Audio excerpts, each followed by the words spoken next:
Welcome to The Last Breakfast. Please enjoy the video. In this video, I will explain how to stop caffeine addiction. Begin by tracking your current caffeine intake from all sources, like coffee, tea, and energy drinks. Then, start a gradual reduction plan, aiming to cut back slowly over several weeks.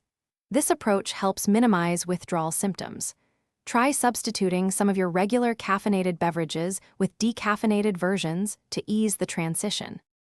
As you reduce caffeine, you might experience withdrawal symptoms like headaches or fatigue. To combat this, ensure you're drinking plenty of water throughout the day.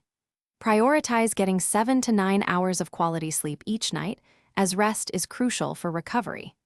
Incorporate light physical activity, such as a 20-minute walk, to naturally increase your energy levels and improve your mood. Adjusting your lifestyle can significantly aid your journey. Focus on eating balanced meals with plenty of fruits, vegetables, and whole grains to keep your blood sugar stable. Practice stress-reducing techniques, such as deep breathing exercises or meditation, for 10 to 15 minutes daily. Don't hesitate to reach out for support from friends, family, or a healthcare professional if you need guidance or encouragement. To maintain your progress, identify and avoid situations or emotions that trigger your desire for caffeine.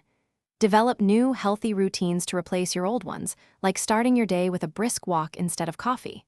Remember, consistency is key to long-term success. And speaking of fresh starts, life's too short for a stinky car, so grab a Little Tree's Black Ice air freshener. Check the description for a link to that and other great deals. Thanks for watching. If this was helpful, leave a like and consider subscribing. See you next time.